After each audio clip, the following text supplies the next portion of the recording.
بسم اللہ الرحمن الرحیم۔ شروع اللہ کے پاک نام سے جو بڑا مہربان اور نہایت رحم کرنے والا ہے۔ نبی محترم علیہ الصلوۃ والسلام کے پیارے غلاموں، السلام علیکم۔ محترم سامعین، امام العارفین، مجدد اعظم اور سلسلہ نوشاہیہ کے بانی حضرت سید نوشو پاک گنج بخش رحمت اللہ کی زندگی کے حالات اور واقعات کی قسط نمبر 4 میں آپ سب کو ایک مرتبہ پھر سے خوش آمدید۔ لاہور کی سیاحت کے بعد آپ رحمت اللہ کی بے کلی بڑھ گئی تھی۔ آپ رحمت اللہ بچپن سے ہی قادریہ سلسلے کے مقبول بزرگ حضرت سخی سلیمان نوری رحمت اللہ کی شخصیت سے مرعوب تھے۔ آپ رحمت اللہ کی والدہ محترمہ کو حضرت سلیمان نوری رحمت اللہ نے حضرت نوشو رحمت اللہ کی پیدائش سے پہلے ہی ایک مادرزاد ولی صاحبزادے کی بشارت دے دی تھی۔ آپ رحمت اللہ کے والد گرامی اور خاندان کے دوسرے لوگ بھی حضرت سخی سلیمان نوری رحمت اللہ سے عقیدت رکھتے تھے۔ آپ رحمت اللہ جب 29 سال کے ہوئے تو مرشد کی تلاش اور لگن نے آپ رحمت اللہ کو بے قرار کر دیا۔ اس سے پہلے آپ رحمت اللہ دریائے چناب اور جنگلوں میں مراقبے بھی کر چکے تھے اور آپ رحمت اللہ کے روز و شب عروض و وظائف میں بسر ہوتے تھے۔ اس میں بھی مشیت الہی کا دخل ہے کہ آپ تلاش فقرہ میں لاہور گئے، مگر گوہر مراد اپنے ہی علاقے میں موجود تھا۔ حضرت سخی سلیمان شاہ نوری رحمت اللہ بھلوال میں رہتے تھے۔ بھلوال اور گھگان والی کے درمیان کافی فاصلہ تھا۔ اس زمانے میں پیدل یا گھوڑے پر سوار ہو کر بھلوال جانا پڑتا تو 1-2 روز لگ جاتے تھے۔ آپ رحمت اللہ واپس آئے تو کامل وسیلے کی تلاش کی کشمکش آپ رحمت اللہ کو بھلوال کی طرف کھینچ لے گئی۔ راہ حق اور طریقت کی منازل طے کرنے کے لیے آپ رحمت اللہ کو جس مرشد کی تلاش تھی وہ مرد حق خود اپنے ہونہار مرید کا منتظر تھا۔ آپ رحمت اللہ ملا کریم الدین کے ساتھ حضرت سخی سلیمان شاہ نوری رحمت اللہ کی خانقاہ پر پہنچے تو آپ رحمت اللہ یہ دیکھ کر حیران رہ گئے کہ حضرت سخی سلیمان نوری رحمت اللہ نے آگے بڑھ کر آپ کا نہایت خندہ پیشانی سے استقبال کیا۔ ملا کریم الدین نے آپ رحمت اللہ کا تعارف کرانا چاہا تو حضرت سخی سلیمان نوری رحمت اللہ نے آپ کو روک دیا اور کہا، ملا جی، میں تو پرسوں سے اس جوان کا منتظر ہوں۔ اس نے آنے میں بہت دیر لگائی اور ہمارا صبر آزمایا ہے۔ ہم اس کو دیکھنے کے لیے تڑپ رہے تھے لیکن یہ نہیں آیا۔ آج آیا ہے تو برسوں کی بے قراری کو قرار مل گیا ہے۔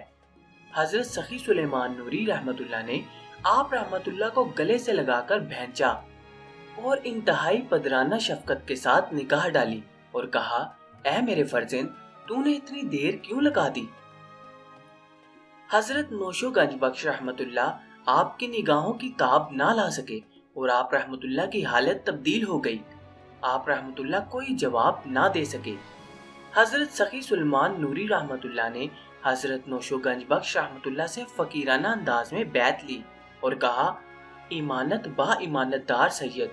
پھر ہاتھ اٹھائے اور دعا کی، اے اللہ، تیرا شکر ہے، تو نے مجھے یہ ایمانت اس کے حقدار تک پہنچانے کے لیے حیات ناپائیدار کے چند لمحے مزید عطا کیے ہیں۔ اے اللہ، میری اس خدمت کو قبول فرما۔ حضرت سخی سلیمان نوری رحمت اللہ کی دل آویز اور فقیرانہ شخصیت نے حضرت نوشو گنج بخش رحمت اللہ کی ذہنی کیفیت ہی بدل ڈالی تھی۔ آپ رحمت اللہ نگاہ درویش کی تاب نہ لا کر بے حال ہو گئے اور پھر 3 ماہ تک اسی حالت میں رہے۔ آپ رحمت اللہ پر جذب و مستی کی کیفیت طاری ہو گئی تھی۔ نہ اٹھ سکتے تھے، نہ بیٹھ، نہ کھا سکتے تھے، نہ پی سکتے تھے۔ جذب کی اس حالت میں حضرت سخی سلیمان نوری رحمت اللہ نے آپ رحمت اللہ کو سلوک کی تمام منازل طے کرا دی۔ مرشد کی مسلسل نگہداشت جاری رہی اور یوں آپ رحمت اللہ فنا فی الشیخ، فنا فی الرسول اور فنا فی اللہ کی منازل طے کر گئے۔ رب القدیر نے آپ رحمت اللہ پر کئی اسرار ظاہر کر دیے تھے اور یہ سب حضرت سخی سلیمان نوری کی پدرانہ، مشفقانہ اور کاملانہ توجہ کا نتیجہ تھا۔ حضرت سخی سلیمان نوری 16ویں صدی کے ممتاز ولی اللہ تھے۔ آپ رحمت اللہ کے توسل سے ہی حضرت نوشو گنج بخش کو قادری سلسلے کی طریقت منتقل ہوئی اور پھر جب حضرت نوشو گنج بخش رحمت اللہ کو طریقت کی تبلیغ کا اذن ملا تو یہ سلسلہ قادری نوشاہی کہلانے لگا۔ یوں آپ رحمت اللہ کا شجرہ طریقت 26 واسطوں سے سرکار دو عالم صلی اللہ علیہ وآلہ وسلم تک جا پہنچتا ہے۔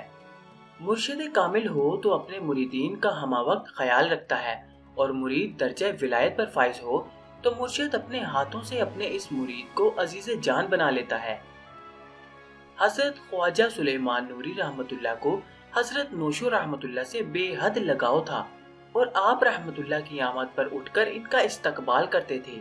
یہ اس بات کا ثبوت تھا کہ حضرت نوشو گنج بخش رحمت اللہ کی اہل ولایت میں مقبولیت و احترام حد درجہ زیادہ تھی۔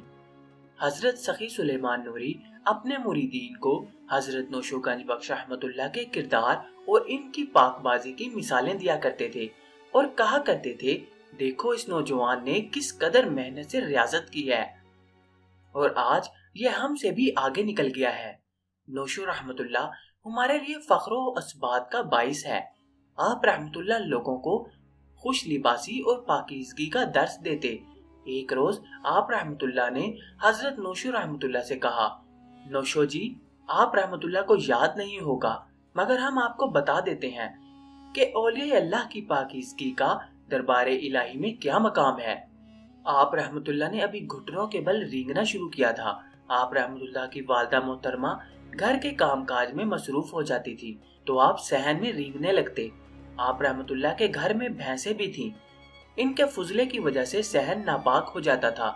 اللہ کو ہرگز یہ منظور نہیں ہے کہ اس کے محبوب بندے ناپاک حالت میں ہوں۔ جن دنوں آپ صحن میں ہمک ہمک کر رینگتے تو ان دنوں ہی آپ کی بھینسیں مرنے لگی۔ میں آپ رحمت اللہ کے دیدار کے لیے آپ کے گھر گیا تو آپ کی والدہ محترمہ نے بتایا کہ ان کی بھینسیں ناگہانی آفت میں مبتلا ہو کر مرنے لگی ہیں۔ اللہ کریم نے میرے دل میں یہ خیال پیدا کیا، اور میں نے کہا کہ بی بی محترمہ، آپ کے گھر کے صحن میں جو ولی اللہ بیٹھا ہوا ہے، اس جگہ پر بھینسوں کا گوبر وغیرہ پڑا ہے، جس وجہ سے یہ صحن ناپاک ہو گیا ہے۔ اس ناپاکی کے چھینٹے حاجی محمد پر گرنے کا اندیشہ ہوتا ہے، لہٰذا جب حاجی محمد صحن میں موجود ہو تو اللہ اس کی حفاظت فرماتا ہے۔ اللہ کی فرستادہ مخلوق حاجی محمد کے آس پاس ہونے کی وجہ سے بھینسیں مر جاتی ہیں۔ میری بات مانو اور بھینسوں کو باہر باڑے میں باندھا کرو۔ اس کے بعد جب آپ کی والدہ نے بھینسوں کو باڑے میں منتقل کر دیا تو وہ ناگہانی موت سے بچ گئی۔ حضرت سخی سلیمان نوری رحمت اللہ نے یہ واقعہ بیان کرنے کے بعد اپنے مریدین کی طرف توجہ فرمائی اور کہا، میری بات یاد رکھنا، اللہ تعالیٰ نے پاکیزگی کو نصف ایمان قرار دیا ہے، لہٰذا طریقت پر چلنے والوں اپنی نگاہوں، زبانوں، خیالوں، شکموں اور جسم و لباس کو ہمہ وقت ناپاکی سے بچایا کرو۔ اگر تم یہ نہیں کرو گے تو اللہ کی رضا و قربت کی تمنا پوری ہونے میں دیر ہو سکتی ہے۔ بے شک اللہ رحیم و کریم ہے، وہ نگاہ کے فتنے کی بھی خبر رکھتا ہے اور دلوں کی کرتوتوں سے بھی آگاہ ہوتا ہے۔ بندے کے خیالات اسے پوشیدہ نہیں ہوتے، بس تزکیہ نفس کے لیے مجاہدہ کرو اور اپنے آپ کو ہر طرح کی برائی سے بچائے رکھو۔ یہ نوشو جی آپ کے سامنے ہیں، ان سے طریقت کے انداز سیکھو۔ محبوبیت کی چاہ ہے تو ان کی تمناؤں اور رغبتوں کو دیکھو۔ میرا سونا اللہ تم سب پر بھی مہربان ہوگا۔ حسد اور رکابت انسانی فطرت میں شامل ہے۔ جب نیک و پاک باز اور راہ طریقت پر چلنے والوں میں حسد، بغض پیدا ہوتا ہے تو وہ برسوں کی عبادت اور ریاضت اور مجاہدے کی دولت سے بھی محروم ہو جاتے ہیں۔ حضرت نوشو گنج بخش رحمت اللہ پر آپ رحمت اللہ کی نگاہ التفات بڑھتی چلی گئی، اور یہ بات آپ کے کئی مقبول مریدوں کو بھی ناگوار محسوس ہونے لگی تھی۔ محترم سامعین، نوشاہی قادری کے اس سلسلے سے وابستہ مزید احوال ہم آئندہ ویڈیو میں بیان کریں گے۔ ان دلچسپ ایمان افروز واقعات سے لمحہ بلمحہ آگاہ رہنے کے لیے ہمارے اس چینل کو سبسکرائب کر کے ساتھ موجود گھنٹی کے بٹن کو بھی لازمی دبا دیں۔ اب آپ سے ملاقات ہوگی انشاءاللہ تعالیٰ اگلی نئی ویڈیو میں نئے قصے کے ساتھ۔ تب تک کے لیے اپنا خیال رکھیے گا۔ اللہ حافظ۔